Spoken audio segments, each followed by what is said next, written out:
मनोहरं मोहहरं च कृष्णं मालाधरं मधुरं धरं च पार्थस्य सारथ्यकरं च देवम् कर्तव्यदीक्षां च समत्वशिक्षां ज्ञानस्य भीक्षां शरणागतिं च ददाति गीता करुणद्रभूत कृष्णेन गीता जगतो हिताय। श्रीमद् भगवद गीता जी अध्याय 9 और श्लोक 26वां। बहुत प्रसिद्ध श्लोक है। जहाँ भी कहा जाएंगे इस श्लोक आप संत महात्मा बुद्धदेव के मुख से, शास्त्री जियों के मुख से सुनने का मिलेगा, भक्तों से मुख से सुनना मिलेगा, सुनने को मिलेगा। अब देखिए वो कौन सा श्लोक है। कल भगवान ने ये बात कही कि यान्ति देवव्रता पितॄन् यान्ति पितृव्रजा भूतानि यान्ति भूतेज्य यान्ति मध्या जिनोमि।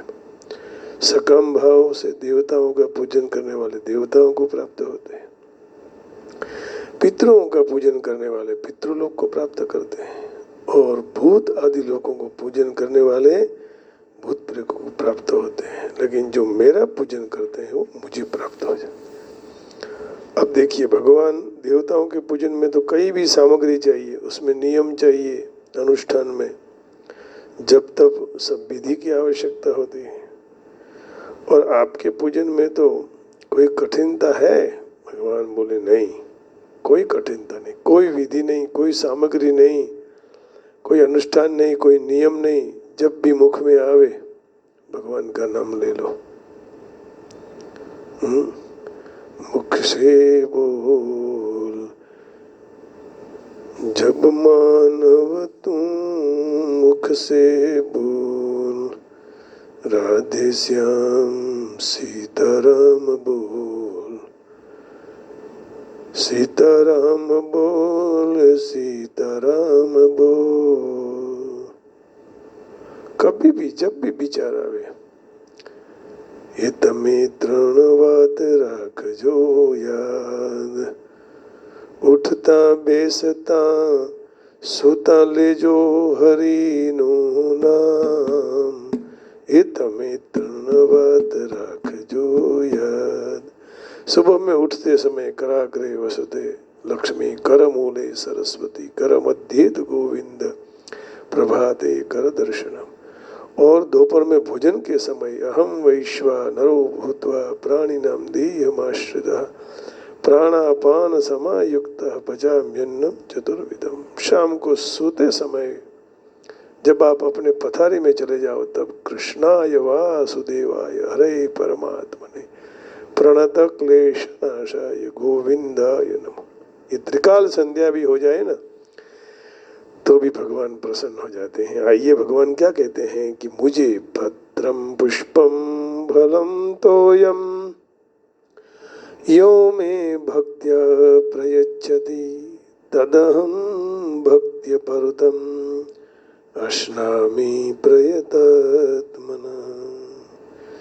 यह जो कोई भी भक्त पत्रम पत्र को, पुष्पम पुष्प को, फलम फल को, जो तोयम जल बगर अनायासे जो कुछ भी कहीं भी कहाँ से कभी भी मिल जाए और मैं भक्त्या प्रयच्छति मुझे प्रेम से अर्पण कर दे, तत्प्रयतात्मना वह मेरे में तल्लीन हुए अंतःकरण वाले भक्त द्वारा भक्ति अपरुतम प्रेम पूर्वक अर्पेला उपहार भेंट को अहम हूँ अश्नामी मैं स्वीकार करता हूँ, मैं उसको आरोगता हूँ, ऐसे कहते हैं भगवान, है ना। तो भगवान स्वीकार करते हैं। पत्र चढ़ाने आया हूँ ओ प्रभु तू मुझे शरण में दे, मैं जल चढ़ाने आया हूँ मुझे शांति का एहसास करा दो। मैं फूल चढ़ाने आया हूँ, सुगंध का मुझे भाव दिला दो। मैं चंदन चढ़ाने आया हूँ, शीतलता मुझे दिला दो प्रभु, शरण तेरी मैं आया हूँ। पत्रम पुष्पम फलम तोयम यो मे भक्त्या प्रयच्छति तदहम भक्त्युपरुतम अस्नामि परतात्मना। तो भगवान की अपरा प्रकृति के दो कार्य हैं, पदार्थ और क्रिया। ये दोनों के साथ अपनी एकता मानकर यहाँ जीव अपने खुद को और उनके भोक्ता और मालिक मानने लग जाते हैं, और पदार्थ और क्रियाओं के भोक्ता तो भगवान है, ये बात भूल जाते हैं। और इसी भूल को दूर करने के लिए भगवान यहाँ कहते हैं कि पत्र पुष्प फल जो कुछ भी है, जो कोई भी क्रिया है, वो सब मुझे आप अर्पण कर दो। यत् करोषि यदश्नासि यज्जुहोषि तदासि यत् तपस्यसि कौन्तेय तत्कुरुष्व मदर्पणम्। सब मुझे अर्पण कर दो, तो आप हर समय के लिए आपत्ति से मुक्त हो जाओगे, कष्ट नहीं होगा। शुभाशुभ फलैरेवं मोक्ष्यसे कर्म बंधनैः, संन्यास योग युक्तात्मा विमुक्तो मामुपैष्यसि। इस तरह मुझे अर्पण करने से कर्म बंधन से और शुभ विहित अशुभ निषिद्ध संपूर्ण कर्म फल से तू छूट जाएगा। इस तरह अपने सहित सब कुछ मुझे अर्पण करने वाला सर्वथा सर्वरित से मुक्त होकर मुझे प्राप्त हो जाओगे। शुभाशुभ फलैरेवं मोक्ष्यसे कर्म बंधनैः, संन्यास योग युक्तात्मा विमुक्तो मामुपैष्यसि। मुझे आप प्राप्त कर लोगे। दूसरी बात, देवताओं के पूजन में विधि विधान मंत्र इसकी आवश्यकता है, और मेरे साथ तो आज जीव का आत्मीय संबंध है। क्या कह रहे हैं भगवान, जय हो नारायण। भगवान का और हमारा आत्मीय संबंध है, और आत्मीय जन बहुत कम होते हैं इस संसार में। स्वजन बहुत हैं, स्नेहीजन बहुत हैं, प्रेमीजन बहुत हैं, परिवारजन बहुत हैं, प्रियजन बहुत हैं, लेकिन आत्मीय बहुत कम है, और है ही नहीं। भगवान के सिवा और कोई नहीं है। इसलिए मेरी प्राप्ति में विधि का प्राधान्य नहीं। जैसे बच्चा अपने माँ के क्रोड़ में माने अंक में चला जाता है, और फिर उसको कोई विधि की जरूरत नहीं है। वो तो आत्म भावना से आत्म संबंध से माँ के अंक में चला जाता है। अंक माने खोड़ा, माना खोड़ा मुझे तो रहे। उसी तरह मुझे प्राप्त करने के लिए फिर विधि और मंत्र की आवश्यकता नहीं है। केवल आत्मीयता का दृढ़ भाव होना चाहिए, और फिर भक्त अनायासे पत्रम पुष्पम फलम तोयम यो मे भक्त्या यथा साध्य प्राप्त तुलसी दल पुष्प फल जल आदि प्रेम पूर्वक भगवान को अर्पण करें, और भगवान उसको प्रेम से स्वीकार करते हैं। जिस तरह द्रौपदी एक छोटा सा तुलसी का दल लेकर भगवान के पास ले गई, भगवान को दिया और भगवान ने खा लिया, तो त्रिलोक तृप्त हो गई। गजेंद्र, वो भी आप जानते हैं कि गजेंद्र ने भगवान को पुकारा और भगवान को एक पुष्प अर्पण कर दिया, तो भगवान को नमस्कार किए कि भगवान ने गजेंद्र का उद्धार कर दिया। देखिए कितने दयालु हैं। शबरी के फल खाकर भगवान प्रसन्न हो गए, और फिर भोजन करवा, जब कहीं भी भोजन करने का अवसर आया, वहाँ शबरी के फलों की प्रशंसा करते रहे कि वाह शबरी के बैर जैसे किसी के बैर फल नहीं। આપણે કોઈને ત્યાં જમવા જઈએ અને પછી એની દાળના વખાણ ન કરીએ ને પાછળ જમીન આવ્યા હોય એને કહી કે નહીં નહીં, મોહનભાઈને ત્યાં તો દાળની વાત થાય, બહુ સુંદર દાળ, ગોપાલભાઈને ત્યાં શીરાની વાત થાય, થાય જ નહીં. તો જેને ત્યાં ગયા છે એને કેવું દુઃખ લાગે. પણ ભગવાન જ્યાં જ્યાં ગયા ત્યાં શબરીના બોરની પ્રશંસા કરતા કે एक भक्त और एक भगवान का इतना से घर गुरु गृह प्रिय सदन सासुरे भाई जब पहनाई तब तहाँ कहीं सबरी के है फलनी की रुचि माधुरी न पाई, रुचि माधुरी न पाई। घर गुरु गृह प्रिय सदन सासुरे भई जब जहाँ पहुनाई तब तहाँ कहीं सबरी के फलनी की रुचि माधुरी न पाई। उसी तरह विदुर जी ने भगवान को केवल भाजी खिलाई, लेकिन भगवान ने बहुत प्रशंसा की। सुलभा जी के हाथों से भगवान ने केले की छाल भी खा ली और केले खुद वो सुलभा खा गई। फिर भी भगवान बोल रहे हैं कि ऐसा स्वाद मुझे कहीं भी नहीं मिला। ये एक भगवान और भक्त का इतना अनूठा प्रेम है। इसलिए भगवान कह रहे हैं पत्रम पुष्पम फलम तोयम यो में भक्त्या प्रयच्छति तदहम भक्ति परुतम अस्नामि प्रयतात्मना। इसका अर्थ ये नहीं लेना कि बस भगवान को तुलसी दल चढ़ा दिए अपना काम हो गया। जिन गरीबों को जरूरत है उनको मदद करना ये कभी नहीं भूलना। तो भगवान पत्र से पुष्प से जल से प्रसन्न हो जाते हैं। रंती देव ने अंत्यज रूप से आवेले भगवान को जल पिला दिया तो भगवान का साक्षात दर्शन हो गया। नामदेव जी ने भगवान को कुत्ते में भगवान के दर्शन किए, कितने दौड़ पड़े, देखिए तो सही। जब भक्त का भगवान से देने का भाव बढ़ जाता है तब वह अपनी जात को भूल जाता है, मैं कौन हूं। भगवान भी भक्त के प्रेम में इतने मस्त हो जाते हैं वो भी भूल जाते हैं। प्रेम की अधिकता में पता नहीं रहता मैं क्या दे रहा हूं, भगवान को भी पता नहीं रहता कि मैं क्या खा रहा हूं। देखो ये बात आई। विदुर पत्नी प्रेम आवेश में भगवान को केले की जगह केले की छाल दे दी तो भगवान ने केले की छाल केले की तरह ही खा ली।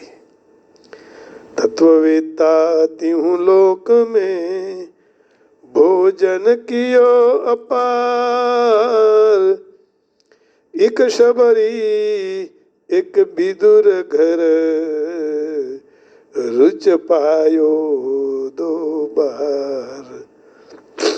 तत्ववेत्ता तिहु लोक में भोजन कियो अपार, एक शबरी एक विदुर घर रुच पायो दो बार। और સુદામાના તાંદુળ પણ ભગવાને કેટલા પ્રેમથી આરોગેલા।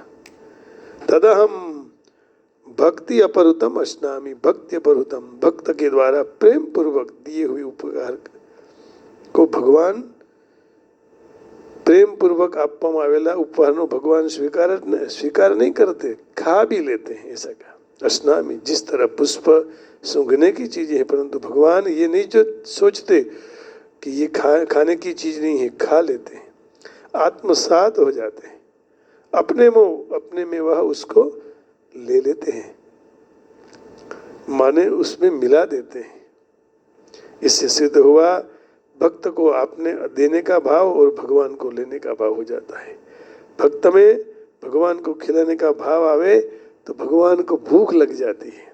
प्रेतात्मना का तात्पर्य है जिसका अंतःकरण भगवान में तल्लीन हो गया, केवल भगवान नज परायण हो गया वह, और वह प्रेमी भक्त दिए हुए उपहार भेंट को भगवान स्वयं आरंभते हैं। इसलिए पत्र, पुष्प, फल और जल, इस चार लेने का तात्पर्य यही है कि ये तीनों जल से पैदा होने के कारण जल का कार्य है, और जल उनका कार्य है, कारण है भगवान का।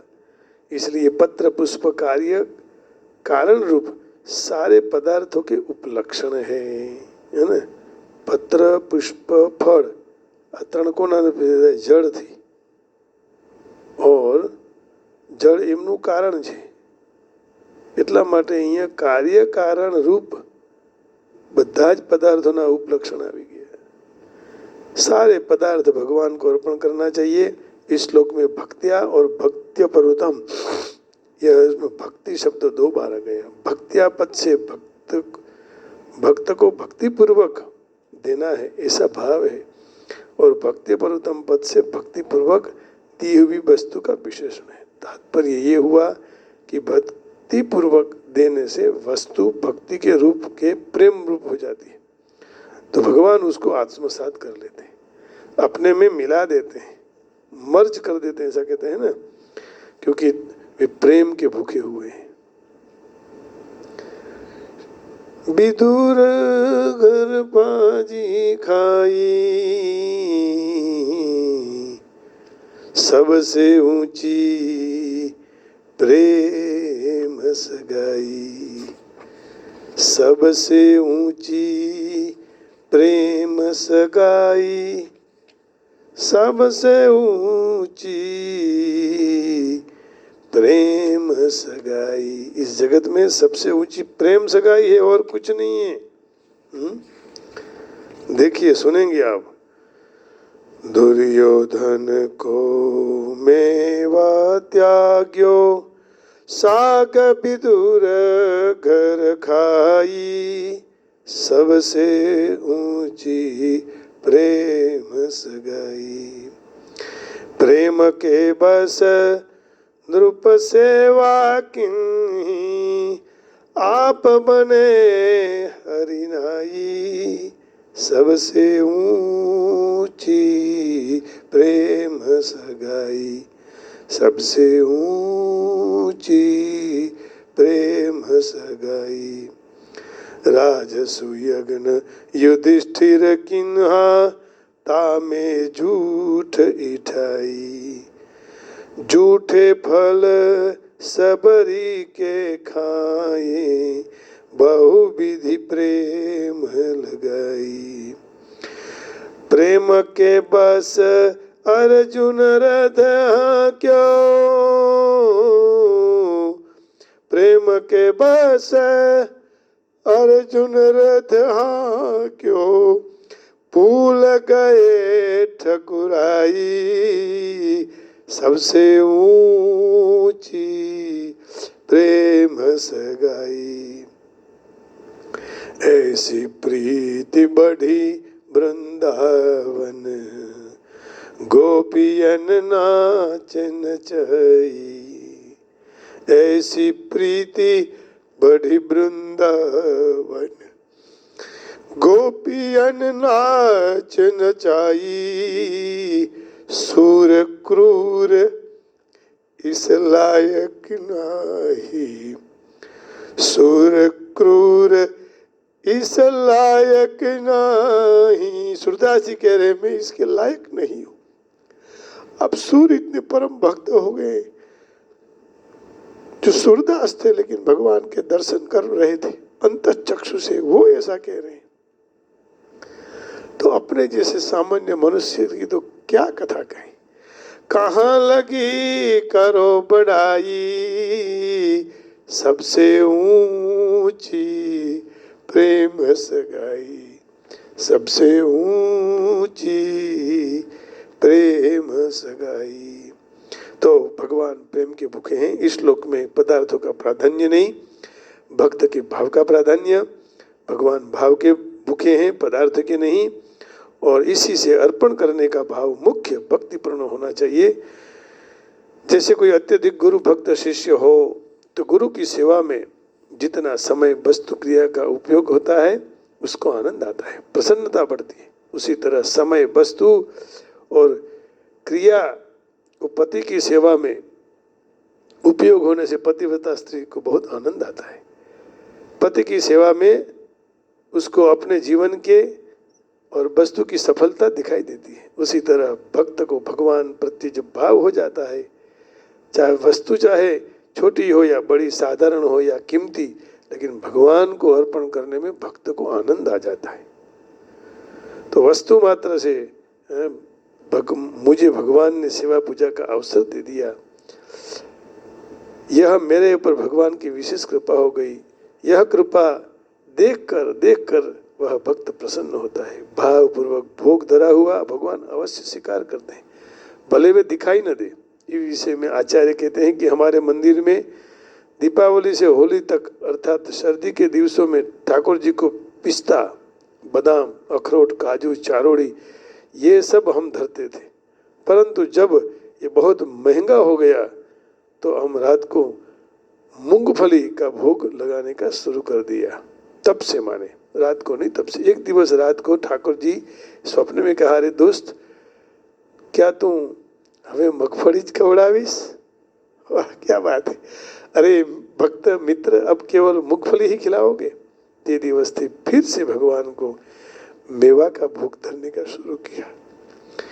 उनको विश्वास हो गया कि जब ठाकुर जी को भोग धराते हैं तो भगवान जरूर स्वीकार करते हैं, लेकिन भगवान को भोग लगाना चाहिए।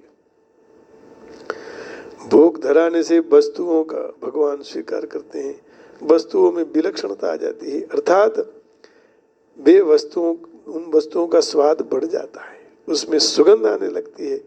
जैसे सत्यनारायण कथा में भगवान को मान भोग सीरा बोलते हैं, उसको धरने से कितना मीठा लगता है। कारण क्या है? साक्षात स्वयं सत्यनारायण भगवान स्वीकार कर चुके हैं, तो उसको खाने से विलक्षण तृप्ति आ जाती है। तो कोई भी वस्तु कितने दिन पड़ी रहे वो खराब नहीं होती, परंतु कसौटी नथी के ऐसा कसौटी नहीं होती, ये तो भाव है ना। तो भोग धराने से वस्तुओं में विलक्षणता आ जाती है, ऐसा संतों से सुना है। मनुष्य जब पदार्थों की आहुति देते हैं तो यज्ञ बन जाता है। दूसरी कोई वस्तु किसी को दे तो वो दान हो जाता है। संयम पूर्वक अपने काम में न लेने से वह तप हो जाता है। भगवान को अर्पण करने से भगवान के साथ संबंध बन जाता है। और ये सब एक त्याग के ही अलग अलग नाम है ना। तो त्याग से सारा जीवन पवित्र हो जाता है। देवताओं की उपासना हो तो अनेक नियम होने। 7वें अध्याय के 20वें श्लोक में भगवान कह रहे हैं कि उसमें तो नियम होना चाहिए, नियम के बिना नहीं मिलता। में काम स्थैस्तैरुतज्ञान प्रपद्यन्ते देवता तम तम नियममास्ताय प्रकृतिया नियता स्वया।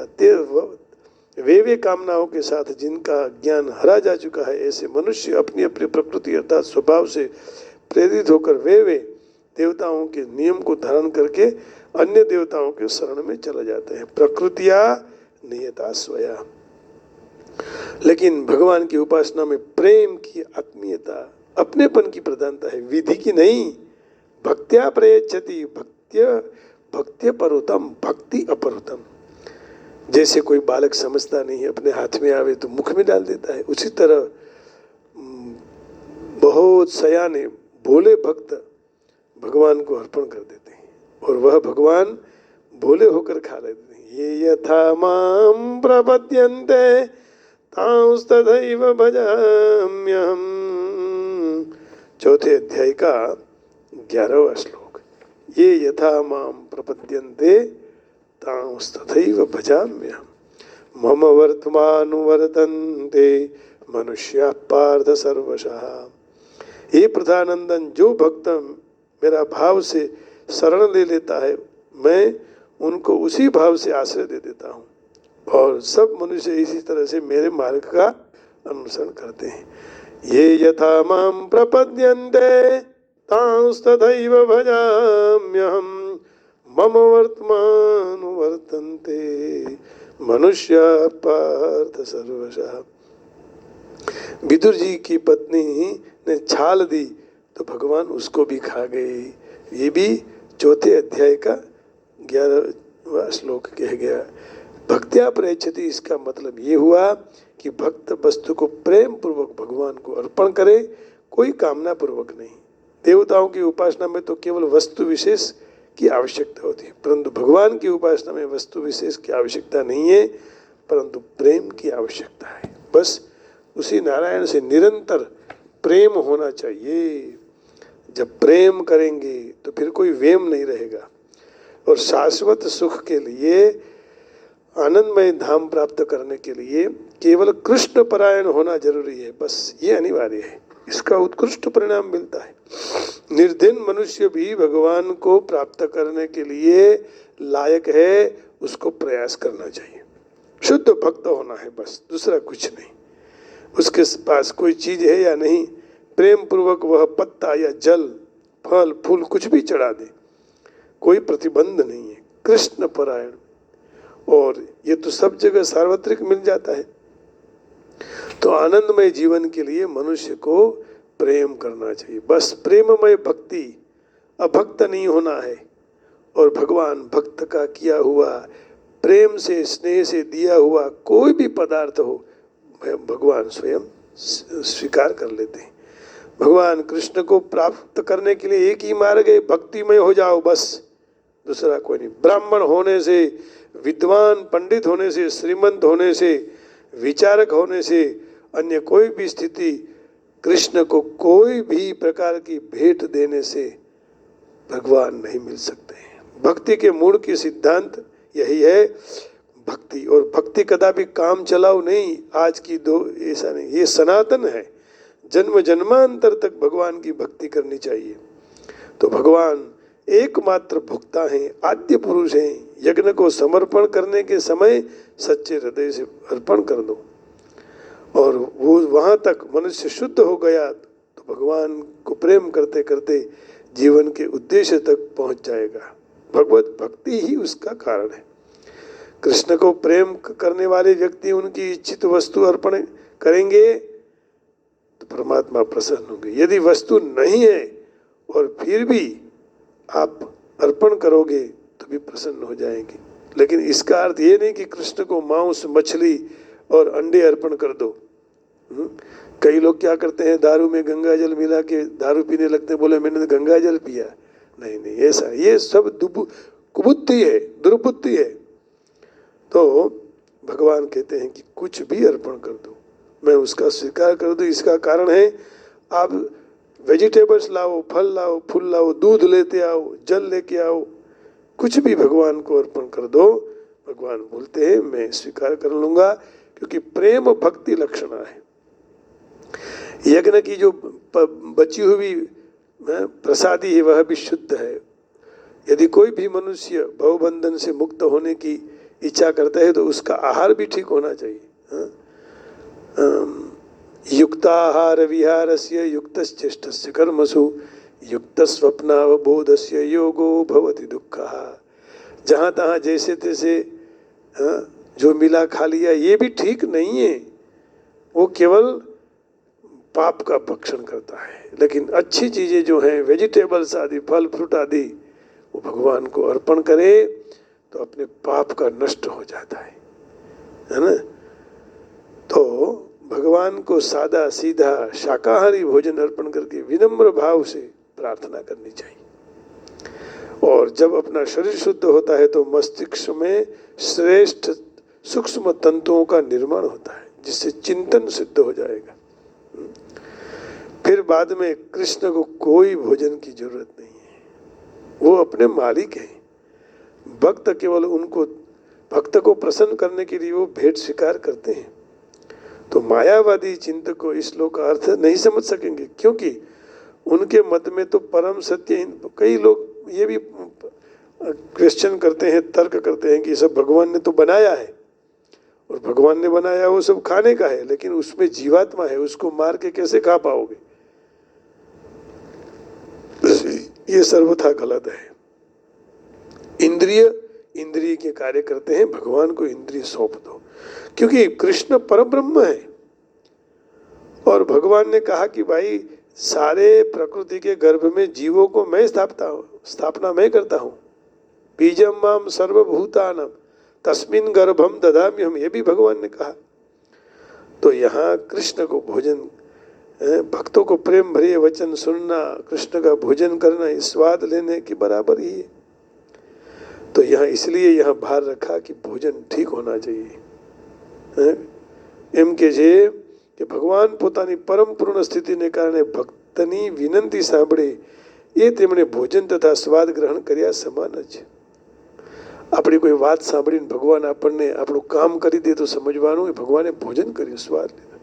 કૃષ્ણ સ્વયં પોતે વર્ણન કરે છે, અને એનું કોઈ પણ રીતે તેનું કોઈ પણ જાતનું અર્થઘટન કર્યા વગર સ્વીકાર કરનાર ભક્ત સમજી શકે છે, પરબ્રહ્મ ભોજન કરી શકે અને તેનો સ્વાદ પણ मानी सके छे. इस प्रकार भगवान ने बहुत अनूठी बात हमें समझाई.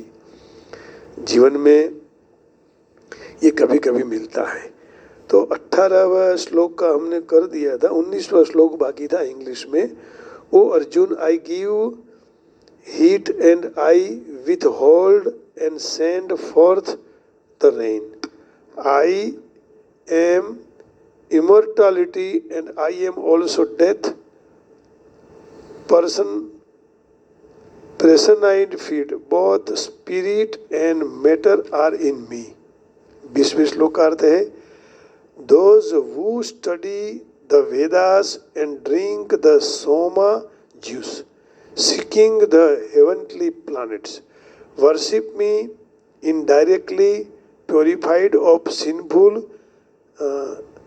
reactions. They take birth on the pious heavenly planet of Indra, where they enjoy godly delegates.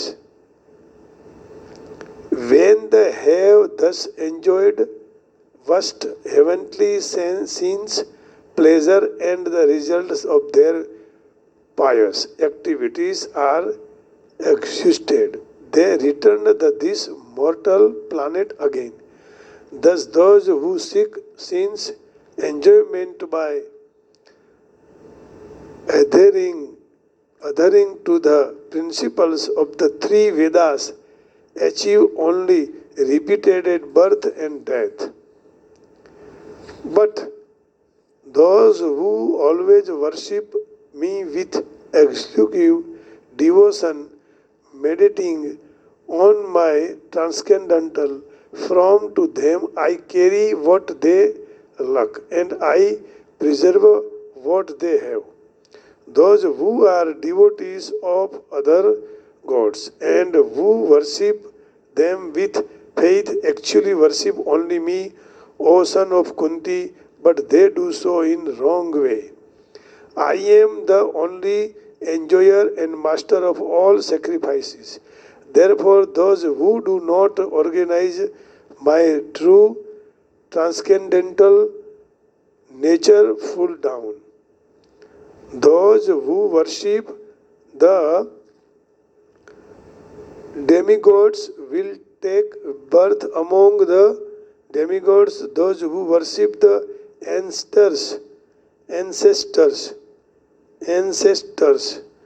go to the ancestors. Those who worship gods,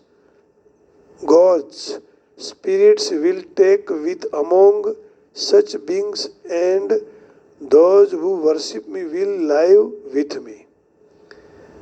पत्रम पुष्पम, आज का श्लोक 26वां. If one offers me with love and devotion a leaf, a flower, a fruit or water, I will accept it.